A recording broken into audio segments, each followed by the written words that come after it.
How do real estate agents determine the price of your home? Let's talk about it.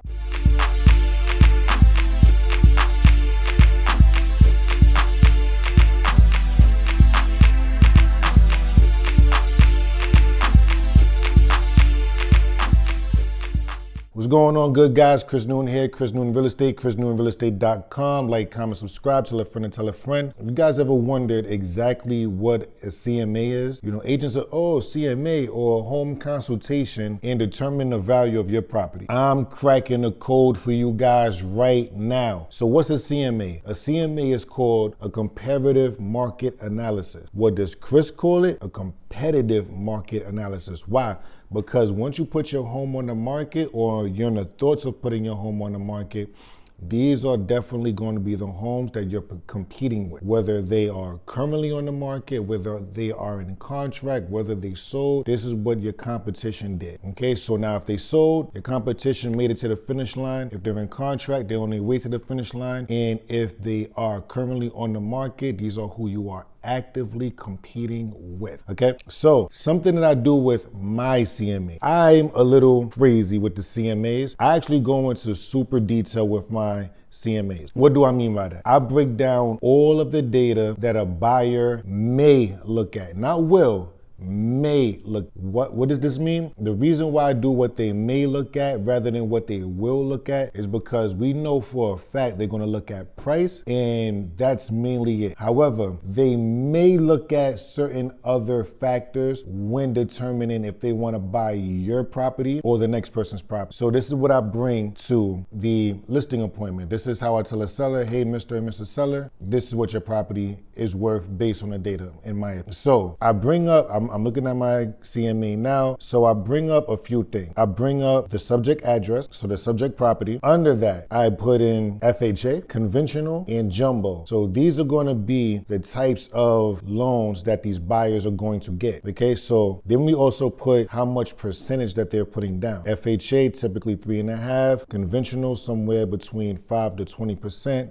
Or 5 to 10%, and jumbo 20 plus. So now what does this mean? Buyers are going to typically look or possibly look at how much money they're going to pay in their mortgage. So I want to get ahead of that. I want myself and the sellers to get ahead of that. Why? Because we need to strategize and say this and position your property or unit in a best light possible to be able to say, yes, they are this, however, we are this. Okay, so now if the subject price is $815, however, somebody's doing FHA and they're doing 3.5% down, they're coming out of pocket $786, $475, right? 3.5% down. That's that's out of pocket. That's what their loan is going to be. So now somebody's putting 20% down and their property is $815. Their loan amount is going to be $652. Okay, $652,000. Now we looking at the beds. We're looking at the down payment. So 3.5. The down payment is close to $30,000. 20%. Their down payment is close to $165,000. This is what the buyers are looking. Okay, this is what the buyers are looking at before they even walk into your property. So they probably seen it on Zillow, StreetEasy, Realtor.com, Homes.com, Zomes.com, so on and so forth. So before they even call the agent, before they even call Chris, or let's say you're going for sell by owner, they already qualified this. I don't want to put this much money down for this property. This crazy. I can go down the road and put this amount of money and put $20,000 less down than this unit or this property, and it's basically the same thing. Let's say the interest rate is 5.75. Okay, so now let me go horizontal. So now I have the address, I have the price, I have the beds, I have the bath, I have the square footage. I also have the condition of the property. This is what buyers are looking at as well. The condition. How's the condition of your property versus what's going on the market? What has sold? What's in contract? These are very important details. After that, let's say we're doing co-op. This is co-op, yes. So let's say we're doing co-op. So you don't get square footage in co-ops for liability reasons. However, you do get maintenance. Maintenance, common charges, HOA fees, all the same thing. What is your maintenance versus the maintenance for the unit or the house if it's in the HOA area next door or down on the next block, in the next complex? What are their HOA? Okay, so now your HOA fees are $1,000 for a 2-bedroom, 1-bath co-op, open concept kitchen, newly renovated for $815. However, they're also $815. Your layouts are basically the same. Finishes are somewhat different, but they can live with it. And their maintenance is $430 with the same amenities. No brainer. It's going to be difficult to sell that to somebody. Okay, so now we are able to strategize about that. What is their estimated mortgage going to be? They're paying, if there's no money down for $815, the estimated mortgage, just principal, is $4,756,000. 3.5% down, their mortgage is $4,500. 20% down, their mortgage is $3,804. This is what they're thinking. Now, I'm going to obviously do all of this for you when we sit down and meet. Well, before, when we sit down and meet, you're going to see this. This is what goes into a CMA for me. We also do property taxes. Now with a co-op, there's no property taxes because it's not real property. However, single families, condos, multifamilies, those get the property taxes. People want to know, what are the property taxes for this property versus the one 2 blocks down? Yours is $12,000 a month. I mean, $12,000 a year. That's $1,000 a month, basically in mortgage, extra in mortgage for property taxes, when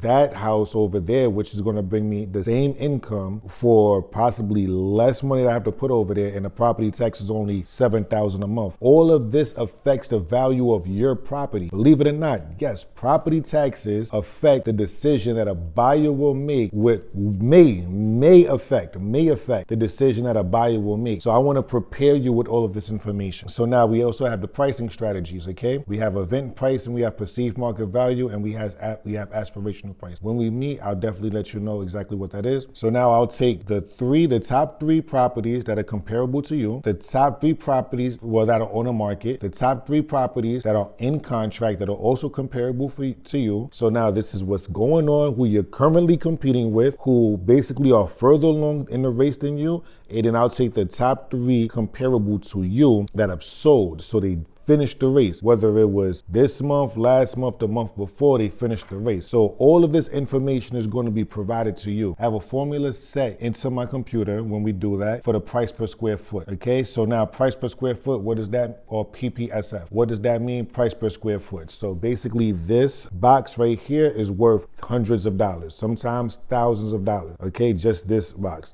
Think about a tile on the floor. That tile that you probably paid $2 for is worth hundreds of dollars in this grand scheme of things when it comes to a property in a house. Okay, we'll do the formula, so on and so forth, and then we'll come up with a number that makes sense, and I'll put it in a range of things and have you choose what do you want to do, and let you know the pros and cons of each of the ranges that you'll be in, and you'll have the opportunity to make that decision. But this is what goes into my CMA. Other agents or realtors may have a totally different formula. I really like putting this much information, and it takes so long to do it. However, the payoff is great because now the information is in front of you. You get to know exactly what to expect and move forward. So now conditions, right? Condition of the unit, condition of the property. We have poor, we have fair, we have renovated, we have needs a gut reno. So now if a property sold that was comparable to you, a property just sold, basically word for word, bar for bar, comparable to you.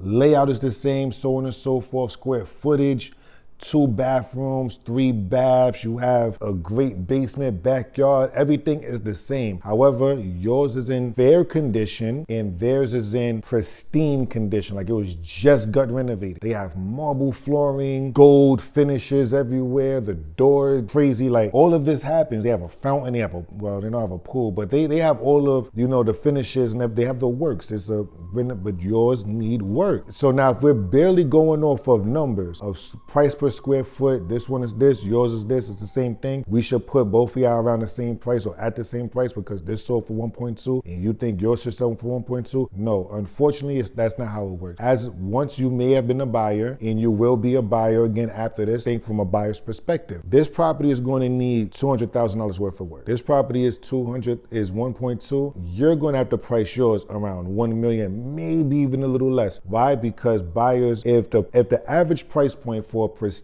property is 1.2 and your property is in fair condition and you're priced at 1.2 and it needs $200,000 worth of work, you're telling me that property is now worth 1.4. You think a buyer wants to pay 1.4 for your property with a headache, all the headaches that come along with it, the permits and whatever has to go along with it? No, buyers don't want to do that. They rather go up the block or next door or across the street and buy that property. It's going to be less of a headache, everything is done, and it's going to be less money. money. So now you put that into your pricing, or we'll put that into your pricing, because you have to factor that into the pricing, because the buyers will. And then we move forward, and then we price the property, and then we get it sold. We sign a contract, then we get it sold. That's what happens. So that, my friends, my neighbors, my dear clients, my future clients, current clients, prospective clients, everybody, all of my clients. That's how I do my CMAs. If you guys have any questions, please give me a call. Please send me an email. Please send me a text, and I'll be happy to answer any and all questions. I'll talk to you guys soon. Like, comment, subscribe. Tell a friend and tell a friend. Later.